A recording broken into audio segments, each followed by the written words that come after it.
Hey guys, what's up? It's Supermondemon here, and today I'm bringing you some very exciting news on the world premiere of Mob of the Dead. This map looks incredible. This map has things we have never seen before, and will alter the way we play zombies, so hopefully you guys enjoy it, because I know I did. This has been Supermondemon, and I'm out.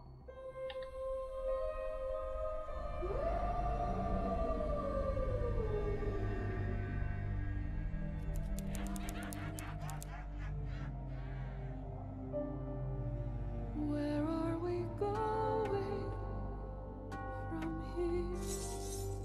Where do we go? Where are we going from here?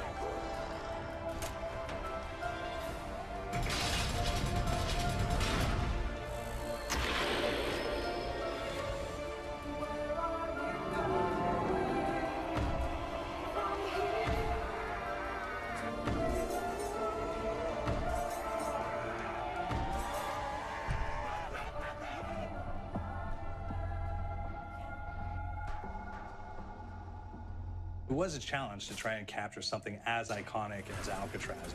You know about this. This is arguably the most famous prison in the world, and now you're in it. Just the space, the physicality of it, because it's quite claustrophobic. When modern day prisons are designed, they really consider not intimidating people or making the spaces, as least stressful as possible. Well, Alcatraz didn't suffer from those restrictions.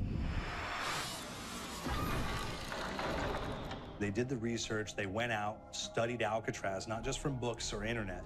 They were actually there to feel the environment, so it really sets a mood that gets you a little spooked. Well, we kind of started with the base layout of Alcatraz. The entire island we ended up roughing out in kind of a white box form, and then figuring out what play spaces we wanted to use out of that, what would be the most interesting areas to play in, and the connections between spaces, and spaces that the public doesn't necessarily get to go into.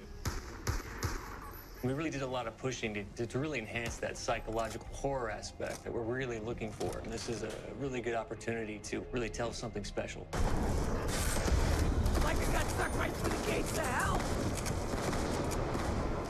This time around, I feel like it's been identified that there are these side missions that you're going to go out and try to accomplish. Al and the rest of the groups put together this escape plan, but the point is to get the parts and assemble this plane so they can get off the island. We did something new for the first time. We have actually contextual music that goes off. So that's a first for zombies. And it's all based around this horror thriller aspect.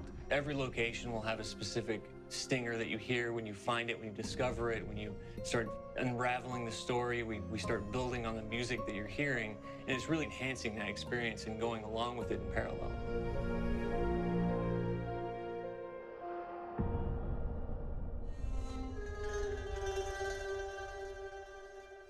Because we wanted to embrace this kind of horror thriller element, we wanted character actors, guys who could really embody someone and then convey emotion. So that's why we went for guys like Ray Liotta, getting in that kind of guy, we wanted a frantic nature. So he plays a character called Billy Handsome, who's this kind of psychopath who would be employed by the mob to kill people in interesting ways. Chaz Palminteri, he plays a guy called Sal DeLuca, an old mob boss. Michael Madsen playing Finn O'Leary. He's kind of worked himself from the floor, from the streets. He's got his hands dirty in the blood and the guts a couple of times. And then we had Joe Pantoliano, and he plays Arthur Arlington, who's nicknamed the Weasel. Those guys, they bring a quality and a subtlety and timing that you can't really identify or try to recreate.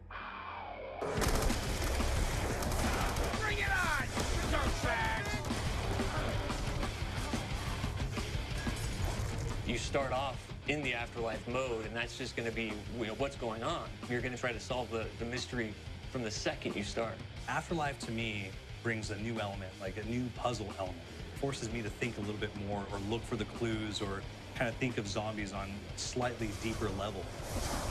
You see clues throughout the map that tell you, ooh, perhaps if I'm in the afterlife, I can interact with this object, or there's some puzzle going on here that I need to be in the afterlife. Back east, I whacked a dirty dentist with one of these. Took forever, too. Alcatraz has a Civil War kind of fort background before it turned into a penitentiary. And so we had this kind of backstory, the idea that the warden would have collected Civil War weaponry. And one of them is a blundergat. It's a fictional weapon, but the idea of the combination between a blunderbuss and a Gatling gun. And possibly, there might be a way of upgrading it to a more fantastical weapon that the players may find. You want just went now. There's one main zombie, one big zombie that's going to come through and wreak havoc on your life. He'll lock down the perk machine, he'll close down the box, so you have to pay to get that open again. So you don't want him to interfere with your process. Now's a good time to pick a fight. It's a fun challenge. It keeps things moving forward. In terms of perks, we have a new perk called Electric Cherry. When you reload, it gives a shock around, which scales over time. Who's asking for increased balls? There's so much to experience in this map. Every time I play it, there's a new tactic to take, a new experience, a new objective to go for. But there's also this layer of things that we aren't exactly exposing to the players right off the bat and will need to be discovered. Don't let me go. Is it the calling we hear? We've got the undead in there, we've got these historical elements, and these fantastic actors all seem to be with peace with each other in this kind of same world. So it's magical, and our team is incredibly excited by it. Is it the calling?